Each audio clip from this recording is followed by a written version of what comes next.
السلام عليكم وعلى كل اللي بيشوفونا واهلا بيكم في مطبخ سيسي. ان شاء الله النهارده هنعمل كحك العيد الدايب واسراره وكل حاجه عن الكحك. عايزه تطلعيه ناعم، عايزه تطلعيه خشن، وان شاء الله باذن الله هيطلع معاكي مظبوط من اول مره. وبليز قبل ما تتفرجي على الفيديو ما تنسيش تضغطي على زر اللايك، وما تنسيش كمان تضغطي على زر الاشتراك وتفعلي الجرس علشان يوصلك كل جديد بنزله. يلا نشوف الطريقه. بسم الله. بالنسبة للمقادير، أول حاجة المقادير دي مقادير تيتا الله يرحمها، فبليز اللي يعمل الكحك ويطلع معاه كويس ويظبط معاه يدعي لها بالرحمة. أول حاجة وأهم حاجة طبعا الدقيق. معلش يا جماعة الفيديو أنا هقول فيه كل التفاصيل علشان الكحك ده بيعمل مشاكل مع ناس كتير. وقبل ما أقول أي حاجة، تعملي اي مقدار من اي حد لاول مره جربي في نص كيلو، مش تيجي تجيبي 10 كيلو وتقعدي تشتغلي براحتك وتلاقي الدنيا فرشت وباظت. بليز هتعملي الطريقه دي اعملي نص كيلو، حتى هي طريقتي، لان ممكن انت تعملي حاجه غلط تيجي تقولي لي حصل كذا هقول لك انت عملتي كذا فالمفروض كذا، فتجربي في نص كيلو بس. تمام. اول حاجه بالنسبه للدقيق واهم حاجه، انا بستخدم دقيق فلاور طول عمري، دقيق البسكوت والكحك، بعمل منه كحك بسكوت غريبه كل حاجه، وكل الكيكات والمخبوزات اللي موجوده على القناه، بيتزات عيش فينو اي حاجه من ده ده اللي دايما يسالني كتير عليه. ما عندكيش يبقى استخدمي اي كيس مكتوب عليه دقيق لكل الاغراض، كلها انواع بتبقى نظيفه اللي موجوده في السوق، او اي دقيق سايب من عطار يكون بيبيع حاجات نظيفه. حتى لو كيس مكتوب عليه دقيق كيك استخدميه، لان الجلوتين فيه بيبقى ضعيف. الجلوتين ده بيعمل عمايل وحشه جدا، هبقى اتكلم عليه كمان شويه. الا الكيس اللي مكتوب عليه دقيق مخبوزات وبيتزا، اوعي تستخدمي ده ابدا في الكحك والبسكوت والغريبه، هيطلع لك من الفرن الكحك اكنه طوبه. انا قلت من الاول. تمام. بالنسبه للسمنه، معايا سمنه بلدي كحك، يعني سمنه بلدي. معلش يا جماعه بليز محدش يغير او يبدل، ما ينفعش تستبدلي السمنه البلدي بزبده، لان الزبده غير السمنه، الزبده بيبقى فيها نسبه حليب فهتبوظ الدنيا. ما تلعبيش في مقادير البسكوت والكحك والغريبه واللانكشاير، الحاجات دي ما تلعبيش فيهم ابدا ابدا. تمام. الحاجات اللي فيها نسبه سمنه عاليه وزبده عاليه ما يتلعبش فيها، تاخديها زي ما هي يا ما تعمليهاش. بالنسبه لمقدار السمنه، معانا 625 جرام من السمنه البلدي. 625 جرام يعني كوبايتين 2.5 من المج الشاي العادي بتاعنا. والسمنه البلدي طريقتها موجوده على القناه، وانا عملتها قبل رمضان من القشطه، وهحط لكم طريقتها على الشاشه وفي صندوق الوصف. السمنه البلدي يا جماعه مقدار الكحكه معروف، لكن كون ان انت عايزه الكحكايه خشنه او ناعمه او بين البنين بيقف على السمنه والميه. تمام. لو انت مثلا عايزاها خشنه شويه، عايزه الكحكايه خشنه، وانا بحبها على فكره، بحب الكحكايه المخروشه شويه، يبقى هتبقى نص كيلو سمنه على الكيلو ده. والنص كيلو بقى طبعا احنا هيبقى ايه، كوبايتين سمنه، في الحاله دي هيبقى كوبايتين 2 من السمنه. طب والنص كوبايه هنوديها فين؟ اللي فاضلت نص كوبايه السمنه اللي احنا شلناها هتزوديها في الميه، هيبقى معاكي كوبايه من الميه. تمام. تمام. معايا السمسم. ما بتحبيش سمسم ما تضيفيش السمسم كوبايه الا ربع، انا السمسم عندي مش كتير قوي فحطيت يعني بتاع نص كوبايه وشويه، ممكن ما تحطيش. ذره ملح، يعني ربع معلقه صغيره من الملح. ريحه الكحك حاطه معلقه كبيره مليانه كده، هرم كده من ريحه الكحك، تقدري تستغني عنها لان كتير في دول عربيه بيسالوني ما عندناش ريحه الكحك، تقدر تستغني عنه. وعلى فكرة هو ما بيفرقش في الطعم، هو ريحة الكحك مهمته ان هو بيساعد على الهضم، لان الكحك دايما بيعمل للواحد تلبك، يعني انا مش من عشاق الكحك، يعني بيعمل تلبك وحاجات غريبة كده، فهو بيساعد على الهضم مش اكتر. بالنسبة للخميرة، هاخد معلقة كبيرة زائد معلقة صغيرة من الخميرة الفورية.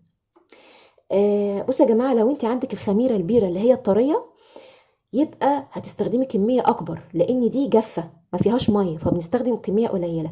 الخميرة البيرة أو الطرية بيبقى فيها نسبة مية لأنها بتبقى طرية، ففي الحالة دي هتستخدمي قد عارفين حبة عين الجمل، اللي هي عين الجمل اللي هو المكسرات، بحالها بالقشرة بتاعتها قدها كده، تحطي خميرة بيرة. عين الجمل يا جماعة في الدول العربية اسمه اللي هي مكسرات الجوز، اللي بتبقى لونها من بره خشبي كده، وتكسريها وتلاقي جواها ايه زي جمجمه كده، لان احنا ساعات بنستخدم مصطلحات غير الدول العربيه. تمام. معايا نص كوبايه من الميه. في ناس بيستخدموا حليب، بيستبدلوا الحليب بالميه، بس الميه افضل. ليه؟ لانه الكحك المعمول بالميه بيعيش فتره اطول من اللي معمول بالحليب. عايزه تعملي بالحليب مفيش مشكله، بس في الحاله دي خصوصا ان احنا داخلين على حر، واصلا طول السنين اللي فاتت كنا بنعمل الكحك في الحر، فممكن يقعد شويه ويبوظ، فدخليه التلاجة. شفت نسيت السكر. معايا من معلقتين ل3 معالق كبار من السكر. ما بنحتاجش سكر كتير في الكحك. زي ما عملت على البارد كنت حاطه نص كوبايه سكر، لانه السمنه لما بنقدحها على النار وبنحطها على الدقيق، فالسمنه بتسوي الدقيق وبتديله لون مكرمل، عشان كده مش محتاجين نسبه سكر عاليه.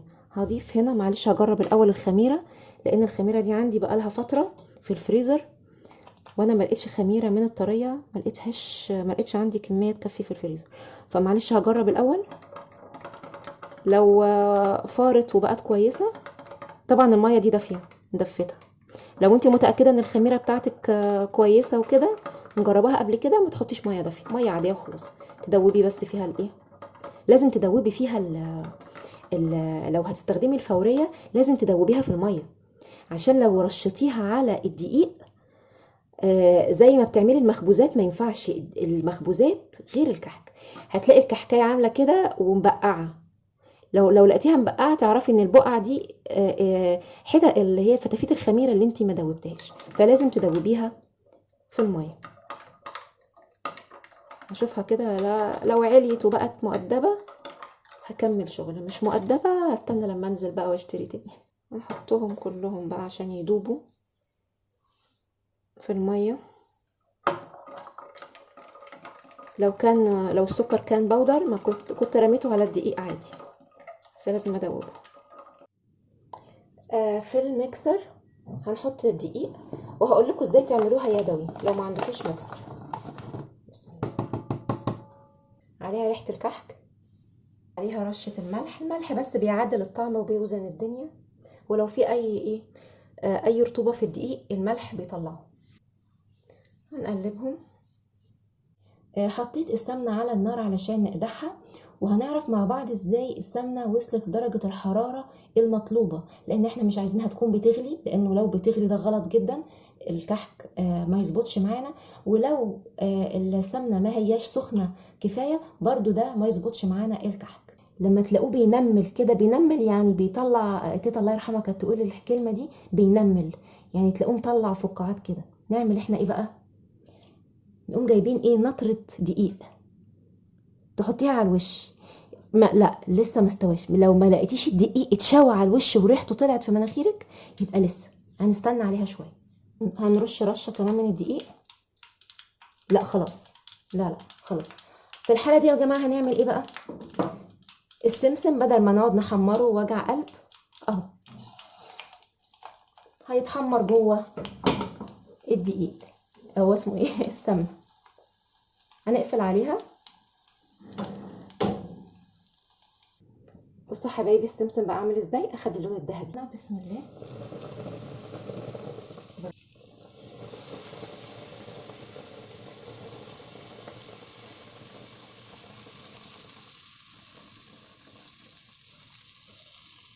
حطيت الكف ده السلاح المناسب للكحك والبسكوت. لو عندك ميكسر اوعي تشغلي على طول، لازم الاول تكوني عارفه الميكسر بتاعك على سرعه كام، لانه لو انتي كان على سرعه عاليه ورحتي مشغله فجاه والزبده واسمها ايه والسمنه بتغلي بالشكل ده، الله اكبر هتبهدل الدنيا. فخلي بالك تبقي ظبطاه، عارفه ان هو مظبوط على صفر. بسم الله. هو في انسان خايفه افتحه.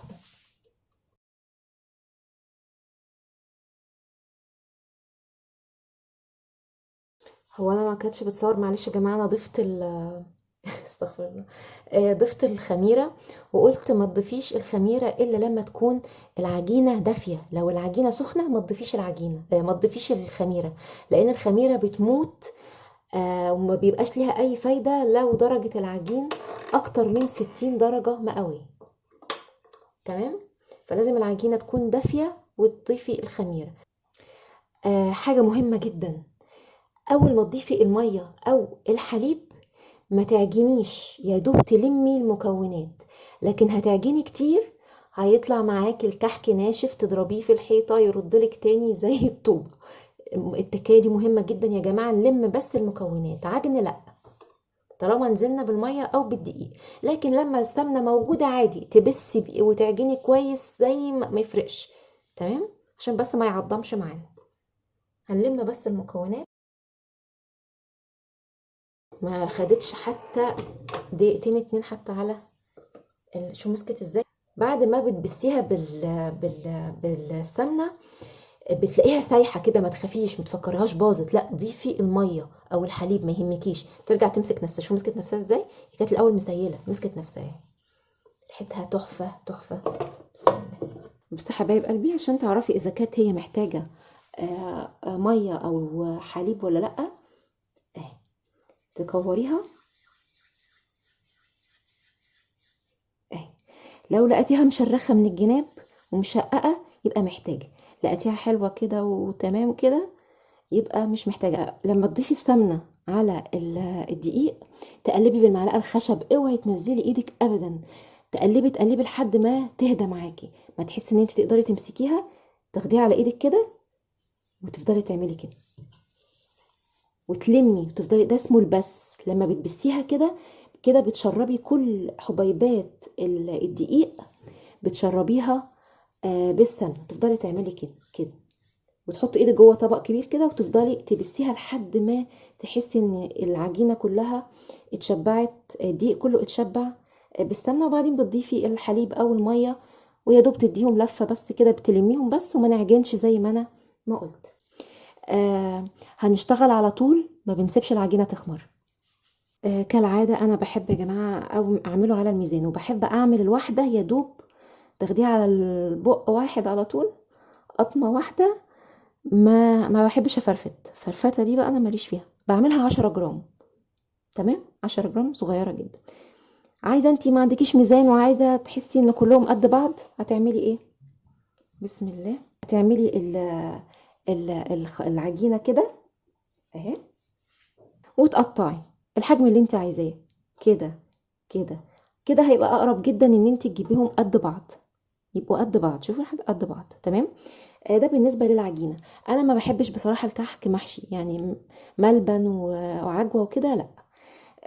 بس الناس اللي بتحب الملبن، في بنات بيسألوني وأنا جاوبت على السؤال ده في الفيديو اللي قبل كده. الملبن بيطلع ناشف جوه الكحك. لما تشتري الملبن روحي اشتريه من محل مستلزمات الحلواني او عطار كويس، تقولي له عايزه ملبن حشو هحشي بيه الكحك، مش ملبن من العادي اللي احنا بناكله بتاع الاطفال ده. ده هو ده بيبقى ينشف معاكي. بتجيبيها وتقطعيها حتت، ممكن بتعمليها بسمنه وتضيفي لها ممكن مكسرات او شويه سمسم، وبت وبتلبكيها بتطريها. وبرده بتعمليها زي كده برده بس بتعمليها اصغر. تعمليها مثلا حبل مثلا اطول، يعني ثواني. ولنفترض هتعملي الملبن كده وتقومي مقطعاه ايه، قطع صغيره قطع صغيره، وتاخديه تقومي مكوراه. والعجوه نفس الطريقه، هتكلم عن العجوه حالا اهي. ماشي. هنجيب مثلا قطعه هو ده اسمه ايه، قطعه العجينه بتاعه الكحك اهي، وتحطي جواها الملبن. افرضي انت مثلا الكحكايه بتاعتك وزنها 15 جرام ساده، الكحكايه كلها عايزاها 15 جرام، يبقى هتبقى قطعه الملبن 5 جرام والعجينه 10 جرام، يبقوا يطلعوا لك 15 جرام. بالنسبة للعجوة، هاتي عجوة تكون طرية. أنا بحب أشتريها من اللي هي المغلفة، بضغط عليها كده قبل ما أشتريها من الراجل. لو لقيتها ناشفة ما باخدهاش، لقيتها طرية تحت إيدي كده زي الزبدة كده باخدها. دي ما بحتاجش أعملها بسمنة ولا أي حاجة. بقوم برضو تقومي برضو عاملاها برضو رول وتقطعها قطع، نفس الوضع. لو لقيتيها ناشفة شوية يبقى بحتة سمنة سخنة وتقومي ملبكاها بيها وتعمليها برضو حبل كده وتقطعيها قطع وتكوريها. بسم الله. هنعمل ايه؟ جو حر يعني، هو اليومين دول الجو مش حر، بس ولنفترض ان انتي العجينة خمرت، ممكن تخمر، فتضغطي عليها كده عشان لو في هوا يخرج اهو. خلاص حسيتي ان ما فيهاش هوا، تكوريها بقى بالراحه كده اهي، بس كده. ما يغركيش ان هي شكلها صغير، هي ما لسه طبعا تدخل الفرن. وانا بحب بالمنقاش ده. تقدري تجيبي البصامه اللي هي اللي فيها الشبكه دي، ماما بتعرف تنقشه احسن مني بكتير.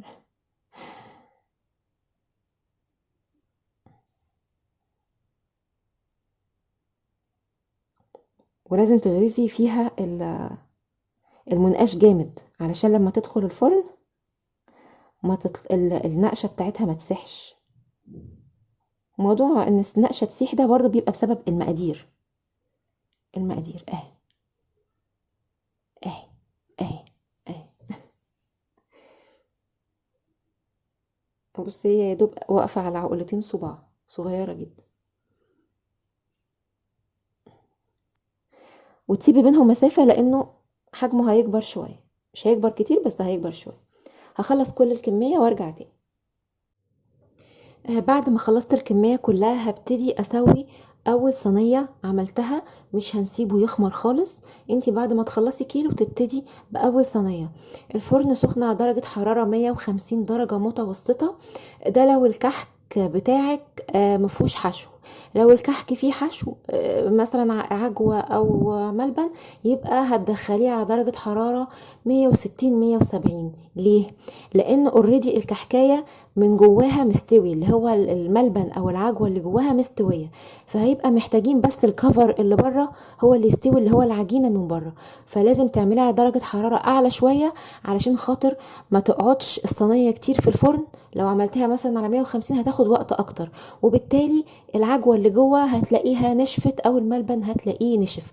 ودي برضو من اسباب ان ناس كتير بيشتكوا ان العجوه بتبقى ناشفه، الملبن ناشف، ان انتي بتحطي على درجه حراره قليله فبيقعد كتير في الفرن فبيخرج معاكي الحاجه من جوه، الحشو من جوه بيبقى ناشف. حاجه مهمه كمان، الفرن لازم تكوني حاطه فيه الارضيه بتاعته، الصاجه بتاعته تكون موجوده، ما يكونش النار مفتوحه دايركت. تمام. غير كده كمان الشبكه تكون هتعرفي ازاي ان هو استوى. هو بياخد له في الفرن بتاع 25 دقيقه تلت ساعه يعني، على حسب الفرن بتاعك. بتجيبي شوكة وبتقلبيه كده تشوفيه من تحت، لقيتيه محني من تحت واخد اللون الذهبي اللي هو المحني ده، يبقى كده هو استوى ونخرجه. برضو عايزة اقول حاجة مهمة. يا ريت تشتغل الحاجات دي بالليل. يعني انا كنت بشتغل قبل الفجر لدرجة ان احنا كنت بنقش الكحك سبته وقمت اتسحرت. بالليل بيبقى الجو حلو، بيبقى حتى الجو ساقع قوي. يعني دلوقتي احنا سبحان الله رمضان يعني كمان سنة سنتين كده هيدخل في الشتاء قوي، لكن دلوقتي الجو الفجر متلج. فالجو ده بيبقى مناسب ان انت تشتغلي البيتي فور، الغريبة، الحاجات اللي فيها نسبة زبدة او سمنة عالية. والناس كتير تشتكي تقول لك انا اللي عملت العجينه وطردت السمنه بتاعتها وهي لسه من غير معجنها. جو حر. لو جو حر عندك تكييف اقعدي اشتغلي فيه، او تشتغلي بالليل يكون درجه الحراره هديت علشان بس الحاجه ما تنطرش الزيت بتاعها. زيت ايه؟ سمنه. السؤال الازلي، ايه الفرق بين الكحك اللي على البارد والكحك اللي على السخن؟ ده ليه مميزات وده ليه مميزات، وده ليه عيوب وده ليه عيوب. الكحك اللي على البارد مميزاته ان هو سهل في العمايل وينجح معاكي من اول مرة، وهي نفس الطريقة اللي بتعملها كل المحلات والافران بيشتغلوا على البارد، لانه ما بياخدش وقت وبينجح بسرعة. وفي نفس الوقت كون ان هم يقعدوا يسخنوا سمنة والكلام ده كله ما عندهمش وقت لده، فبيسقعوها، بيتلجوا السمنة ويشتغلوا بيها على طول. من عيوبه ان طعم الكحك اللي هو على السخن بيبقى اطعم شوية من الكحك اللي على البارد، يبقى طعمه احلى شوية. عيوبه برضو ان هو ما بيعيش مدة طويلة. يعني ممكن تعملي كمية قليلة منه مش للتخزين. لو تعملي كمية كبيرة يبقى تعملي على السخن، او انا عن نفسي كنت بحطه في التلاجة، كان يقعد بالسنة واكتر ما كانش بيحصل له اي حاجة، بس في التلاجة. غير كده بيبوظ بسرعة. مميزات اللي على السخن طعمه حلو، بيعيش مدة طويلة خصوصا لو عملتيه بمية مش بحليب. عيوبه انه في ناس ساعات بيجي لها حموضه منه، يعني بيحسوا ان الكحكايه تقيله، والكحكايه اللي بتبقى على البارد بتبقى اخف منه على المعده. من عيوبه كمان ان هو في ناس كتير بيفشل معاها الكحك اللي على السخن، لانه ليه تكات كده لازم تتقال، وانا الحمد لله قلتها. واتمنى ان ما حدش يعني يقول لي انت بتاع الفيديو طويل وانت مطوله لي. انا والله يا جماعه ممكن اقول حطي ده على ده وخلاص. بس في ناس كتير بتعاني من الكحك والحاجات دي، وانا عن نفسي جربت كذا مره، يعني جربت حاجات وما كانش يظبط لحد ما فهمت حاجات، وبقيت اتفرج على شيفات، بالذات الشيف احمد القاضي ربنا يبارك له. انا استفدت منه جدا في موضوع الكحك. يعني الموضوع ما بقاش موضوع مقادير بس، لا موضوع تكنيك. يعني مثلا زي ان مثلا زي ما قلت في الاول، لو زودتي سمنه وقللتي الميه يطلع معاكي ناعم، لو قللتي السمنه وزودتي الميه يطلع معاكي مخروش. تمام. بتمنى الكحك يكون عجبكم النهارده، وان شاء الله باذن الله هنزل لكم برده طريقه البسكوت، مع ان هي نفس الطرق دي موجوده على القناه، بس انا هعيدها. البسكوت بالبرتقال والبسكوت بالنشادر والغريبه والبيتي فور موجودين على القناه. اكتبي في البحث مثلا بسكوت البرتقال مطبخ ساسي، بسكوت النشادر مطبخ ساسي، الاتنين دول بالذات مفيش حد عملهم وما ظبطتش معاهم. وبيعملوا البسكوت ده من كذا سنة، في ناس بتعمله بقالها حوالي 4 سنين او اكتر من ساعة ما عملت الفيديوهات دي، فشوفوها بجد هتستفيدوا قوي. البسكوتة المخروشة الخشنة الجميلة بتاعت زمان دي، اعملوها هتعجبكم ان شاء الله. بتمنى الفيديو يكون عجبكم النهاردة، مستنية تعليقاتكم واعجاباتكم على الفيديو ان شاء الله. وما تنسوش تعملوا لنا لايك وشير واشتراك في القناة. كانت معكم ساسي من مطبخ ساسي مصر. باي باي.